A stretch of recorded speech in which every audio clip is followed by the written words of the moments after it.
Ayo belajar, karena ilmu adalah investasi berharga untuk masa depan. Jangan lupa like, subscribe, dan klik tombol loncengnya. Video book Mata Pelajaran Prakarya Bab 4 untuk kelas 8 di semester 2 dengan materi pengolahan bahan makanan setengah jadi. Pengertian pengolahan bahan makanan setengah jadi. Pengolahan bahan pangan adalah kegiatan mengubah bahan makanan mentah menjadi siap dikonsumsi atau bahan setengah jadi.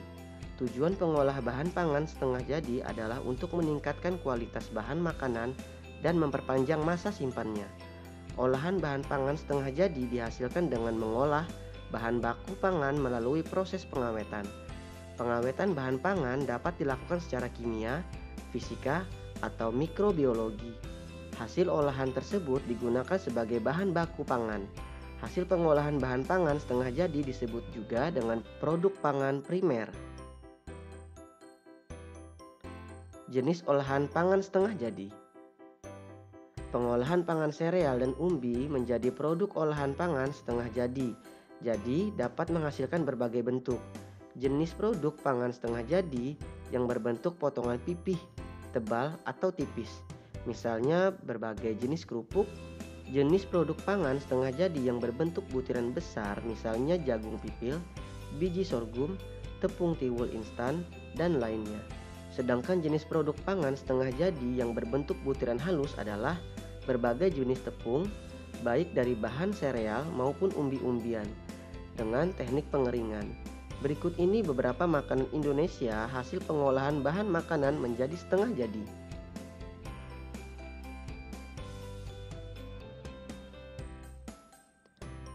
Olahan pangan setengah jadi dengan bentuk pipih, tebal, atau tipis. Banyak produk pangan setengah jadi bentuk pipih, tebal, atau tipis dari sereal yang ditemukan dalam kehidupan sehari-hari. Contohnya kerupuk gendar, rengginang, emping jagung, kerupuk bawang, bihun, dan mie. Adapun produk pangan setengah jadi dari umbi diantaranya kerupuk tete, keripik singkong, sawut atau gaplek ubi jalar, gaplek ubi kayu, dan kentang beku. Produk pangan setengah jadi dari sereal dan umbi seperti kerupuk, keripik, dan kentang beku biasanya diolah menjadi makanan khas Indonesia dengan teknik menggoreng menggunakan minyak.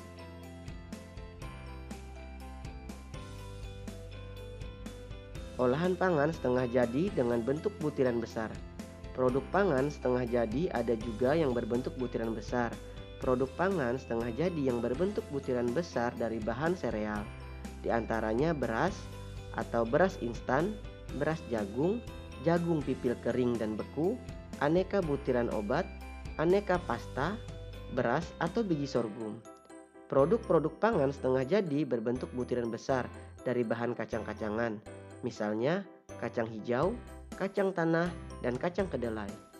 Produk pangan setengah jadi yang berbentuk butiran besar dari umbi contohnya tiwul instan dan beras singkong. Olahan pangan setengah jadi dengan bentuk butiran halus. Produk-produk pangan setengah jadi dengan bentuk butiran halus yang dihasilkan dari sereal diantaranya tepung beras, tepung jagung atau maizen, tepung terigu, dan tepung sorghum. Adapun produk pangan setengah jadi dengan bentuk butiran halus yang dihasilkan dari umbi adalah tepung ubi jalar, tepung tapioka, tepung talas, dan tepung kentang. Produk-produk pangan setengah jadi dari sereal, kacang-kacangan, dan umbi yang berbentuk tepung jika diolah akan menjadi makanan khas Indonesia, dapat dengan aneka ragam teknik. Produk-produk makanan khas Indonesia tersebut diantaranya jenang dari Jawa, aneka ragam kue, donat, brownies, bakpia.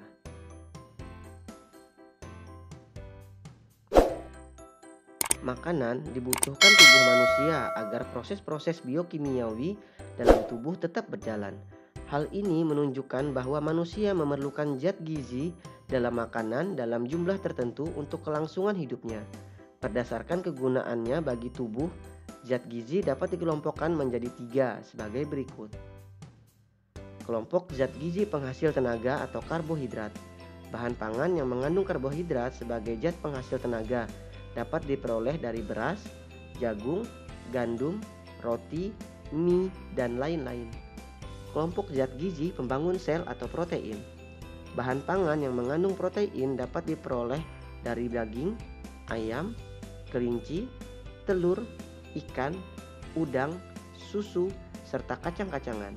Hasil olahannya seperti tahu dan tempe. Kelompok zat gizi pengatur. Bahan pangan yang mengandung zat pengatur banyak terdapat dalam sayur-sayuran yang berwarna kuning, jingga, dan merah, serta buah-buahan. Pengertian hasil samping. Bagian-bagian lain dari tumbuhan yang masih dapat dimanfaatkan diistilahkan sebagai produk hasil samping. Produk hasil samping adalah produk yang dihasilkan selain produk utama. Jenis, kandungan, dan manfaat hasil samping. Bekatul atau sereal. Salah satu hasil samping dari padi atau sereal adalah bekatul. Kandungan gizi yang terdapat pada bekatul lebih kaya dibandingkan dengan butiran beras giling. Adapun mineral yang terkandung pada bekatul yaitu kalsium, magnesium, mangan, zat besi, kalium, seng, dan vitamin B15. Menurut hasil penelitian, bekatul mengandung mineral yang jumlahnya melebihi air minum, sekitar 20%. Bekatul mempunyai banyak manfaat bagi kesehatan tubuh karena kandungan gizinya yang sangat banyak. Manfaat mengkonsumsi bekatul antara lain melancarkan pencernaan, membantu sirkulasi darah, berfungsi sebagai antioksidan, dan dapat mengobati berbagai penyakit seperti penyakit jantung, diabetes mellitus, darah tinggi, kolesterol, pengapuran pembuluh darah, asma atau bengkak, dan memperbaiki fungsi hati.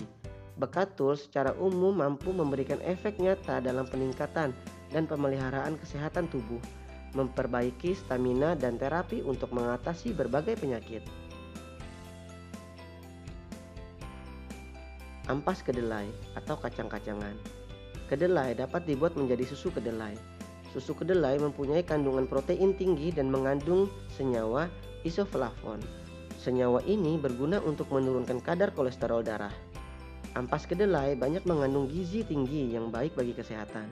Manfaat dari ampas kedelai antaranya protein kasar, serat kasar, dan juga mengandung asam amonium, lisin, dan metionin, serta vitamin B.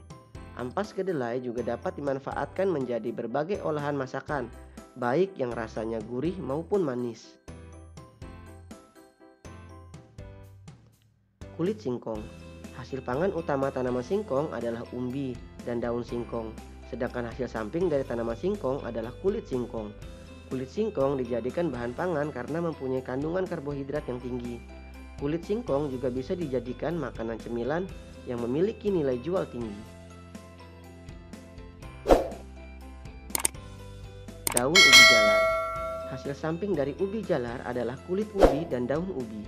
Kulit ubi mempunyai kandungan protein dan serat yang tinggi, sedangkan daun ubi mengandung karbohidrat, serat, protein, kalsium, dan zat besi. Daun ubi juga terdapat kandungan beta-karoten dan lutein. Kandungan ini berguna bagi kesehatan mata. Kandungan vitamin daun ubi sangat banyak, yaitu memiliki kadar vitamin E, vitamin C, dan vitamin B1, B2, dan B6 yang cukup tinggi. Vitamin B6 pada daun ubi jalar dapat menaikkan trombosit sel darah merah.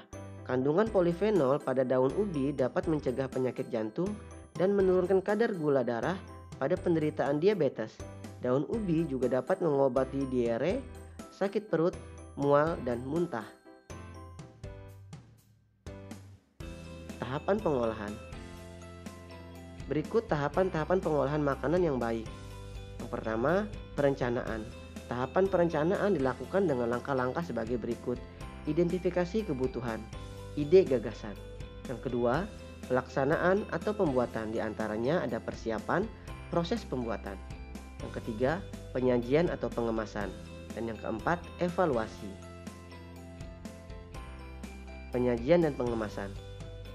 Penyajian suatu hidangan olahan pangan sebaiknya memberikan penampilan yang menarik. Tujuannya untuk menggugah selera bagi orang yang melihatnya. Berikut hal-hal yang menjadi perhatian dalam menyajikan penampilan olahan pangan. Yang pertama, kombinasi warna. Yang kedua, bentuk, tekstur, dan kekentalan. 3. Rasa dan suhu. 4.